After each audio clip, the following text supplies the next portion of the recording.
chief rocker. How did you come up with that? What makes you a chief rocker? What is it to rock in hip hop in your day? What was it to rock some shit? What did that even mean? To make the people enjoy the time that they have in the dark with the rest of us, because that's, again, we only had a few hours to do this shit. And while we was doing it to the beat, we having fun doing it. And that's what I was doing, having people have fun. I felt the energy to the vibe of the people that was there. And that's how it went. And then when I used to come, they say, here come Chief Rocker. I never named myself. The only name myself was Master Rob gave me Busy B. I just was Starsky. He gave me Busy B because he said I was always busy. When I was with Mean Gene, Theodore, Kevy Cab, Robbie Rob. We was the L brothers. You know, when Mean Gene broke up with Flash, we became the L brothers because he had Theodore as a little brother that knew how to do what Flash did, and nobody knew it. So we brought Theodore to the world to tell people who he was and show them what he can do. And they saw a little kid that had to stand on milk crates to get to the turntables. And it was amazing for the teenagers, because we was teenagers. It was amazing teenagers see a little kid do this that we was dancing to, that a grown man such as Flash and Mean Gene, they was grown men playing music. To see a kid do that, amazing. Then he developed something that they couldn't do. They was doing stuff on the turntable those grown men couldn't do. And we exploited it. We told him he was the grand wizard. Because, they had grandmasters. We didn't want to try to, so we hit him with the wizard. He was the wizard. And Theodore did his thing. Theodore became one of the Axe Flash about that. He'll tell you. The grand wizard. Hey, listen, Theodore just DJ'd at the Mario event out in Rosedale. DJ Phase. Yeah, I'm sorry I missed that too, man, because like I said, Mario put me on to the game. He told the world that my voice was all that. He proved it. We won battles. We did a lot of good things, man. Mario was one of those pieces. Again, that's where Bambaataa started the word peace, love, and unity with that, because that's what Mario was. They was in gangs. See, now I was a kid. I had no idea that I was in the mix of big gangs, but I was the little man that everybody liked it because I was the little man. You know what I mean? So they showed me love, and they took me places, and I saw things that I wasn't supposed to as a kid. You know what I mean? But it was just that. I growed up like that, Lord Jamar. And then when I met y'all, like you said, you was there when I did that suicide, man. You had the dreads in your head and all that. You was one of them, I don't forget. Just growing them at that time, maybe. See, I don't forget none of that shit neither, man. And back then, we was all trying to do what we do to be where we are right now, right or wrong. Facts. Well, but you was already Busy Bee, though. I mean, but I'm just saying, I watched you do what you're saying, what we talking about with me. I watched you do that. Facts. And at the end of the day, when the younger guys come to me, even those rappers, I mean, I meet some of them. I met some of them. And you know what I tell them, man? I see them making millions and dollars and all that. You know what I asked them? You having fun? I asked them that, and they look at me like, because I don't think they having fun. I said, player, when we was doing this shit, we wasn't even getting this. We wasn't even getting no money. But we was having fun like a motherfucker. We was having fun like a motherfucker. Every night. We wanted this shit to be every Friday night. We was having fun like a motherfucker. Be word up. These niggas getting all that money and having. And when I asked them, I said, yo, you having fun, man? They freeze, they froze, fucked up. And see, what's crazy is money went further back then. You understand what I'm saying? Right. So you could have a lot more fun for a lot less money, and you could do a lot more fly shit. You still can. What the fuck are you talking OJs about? And all of that type of shit back then, before Uber and shit like that. Like, we had the first OJ, the first Uber. Okay. Yeah, OJ was. But that's where I had the OJ and Wild Style, man. I had the limo on hold for an hour. I pulled up to the spot. I made the limo $400 more because they wanted to keep him and keep that same scene and add that scene to the Wild Style. That was not in the scene. I pulled up to that, and they said, we using this. And they put Lisa Lee and everybody in my limo that I pulled up into to go to work. Okay.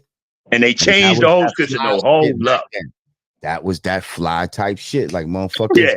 And I was riding around. I was selling loose joints. I'm getting money, man. I'm selling loose joints. I could ride around in the jammy for about 2 hours for $20 because I was getting money selling loose joints. Loose joints. Come on. I remember my man Fee Razor.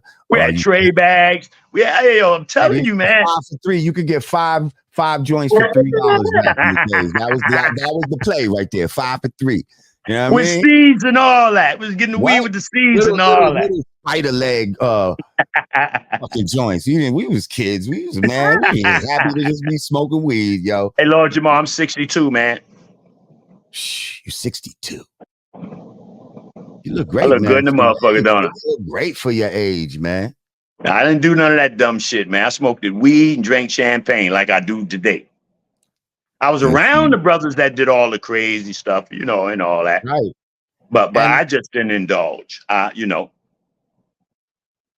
I think a lot of people tarnish their legacy through drugs and shit like that. A lot of people fucked himself up. A lot of them did because they couldn't come back. You know how they say we're going to go to Mars or what was it, to the moon and come back? Niggas went to the moon and they stayed up there. Oh, man. Yo, I went up there one time. And I went up there. I said, man, fuck that. I'm going back downstairs. Fuck that. But some niggas went up there and stayed. Grandmaster Cass was one. He was fucked up for 10 minutes. I don't give a fuck. There's facts, man. And when I first met Grandmaster Cass, he was not well, which is why it's great to see people when they bounce back. You understand what I'm saying? So that's all I'm saying. So I want people to know some of these people wasn't well, but they was all right through me and still good with me. And I treated them the same as they was all right before they wasn't all right. Let me just acknowledge Iasia M. She's a longtime supporter of the show. Thank you, my queen. I love your new avatar picture. I see it. You done switched it up. That's nice. Nice. She said, I love this. Yes, love it too. And we love you. Thank you so much.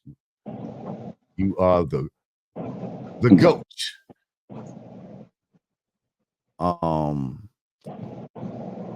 So yeah, let's talk about. Oh, you mean it?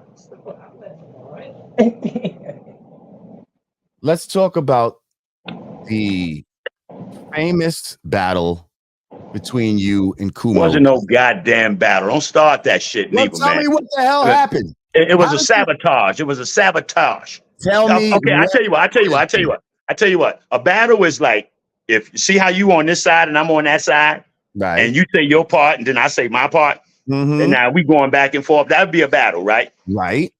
Okay, well, when he did what he did, I wasn't there. You wasn't there? No, fuck no. Are you serious? I tell you what, if I was there, he wouldn't have been able to finish the shit. God have fucked him up. So let's go there. So let's just start like that. Fuck all that. Because the battle's supposed to be you there, you say your thing, I say my thing, we go, that's a battle.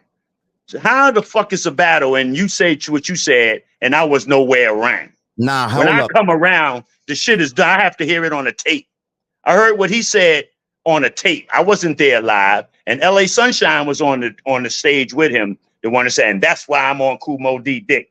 LA Sunshine, the nigga that danced for him right now. I guess he is on that nigga dick. Because he danced for the nigga right now while Kool Mo D be doing his show. He one of the dancers. But for the legend. So now back to this battle shit. This is my first time hearing this. I can't lie. Like, I did not know this. Like, I used to hear the tape and I assumed.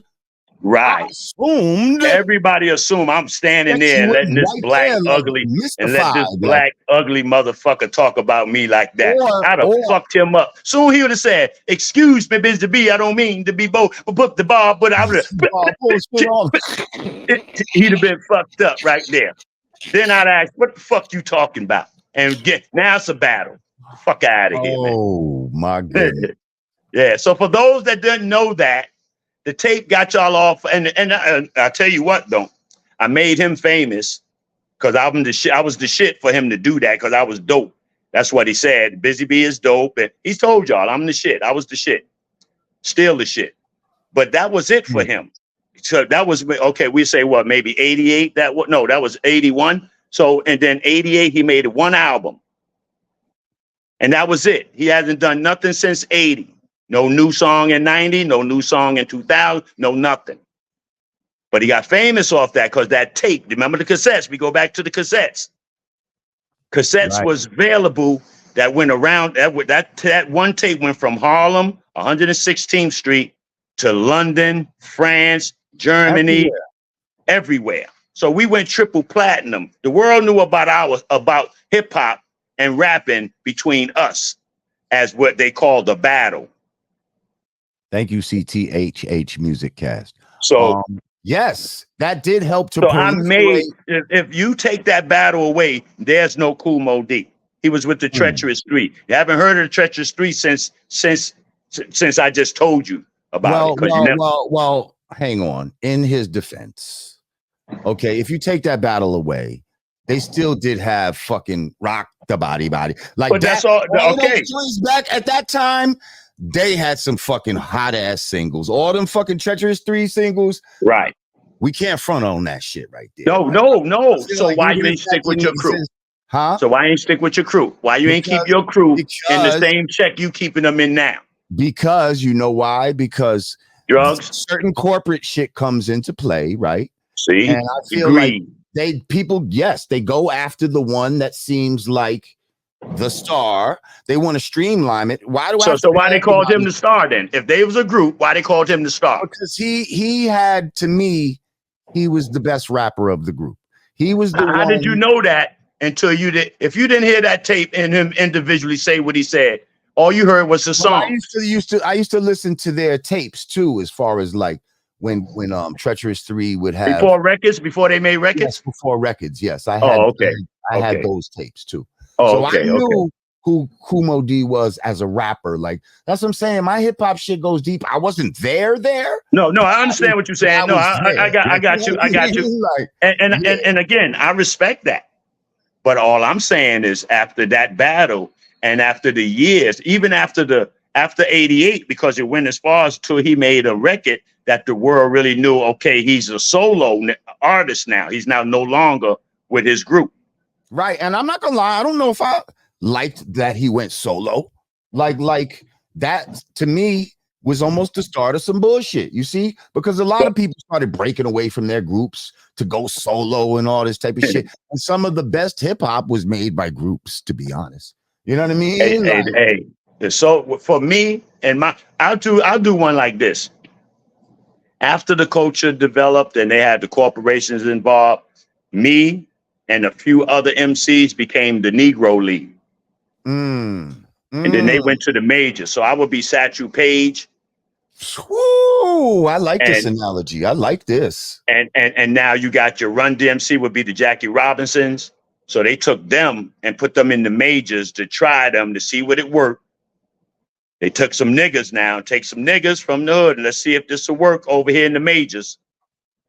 And the ones that started it, like Satchel Paige and we give them they love and respect, but we're gonna try these younger kids doing y'all shit and see what we can do. And that's how the culture all of a sudden went corporate. Wow. That was a great fucking analogy, my bro. Seriously. That was a great analogy. So I just want to meet Satchel Paige before he passed away to tell him I'm him in hip hop. He's baseball and I'm hip hop. You know what's so ill? So my aunt, you know how you have like aunts and stuff. They're not necessarily a blood aunt, but they're family. Like, so I had an aunt named Aunt Gail, and she was actually Satchel Paige's niece.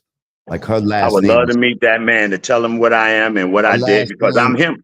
Her last name is Page. Now she passed away some years ago. Satchel Paige is still alive. Yeah, that's what I'm trying to tell you. Wow, that's crazy. Yes. Well, anyway, so my Aunt Gail, Satchel Paige was her actual uncle. So that's my connection to Satchel Paige.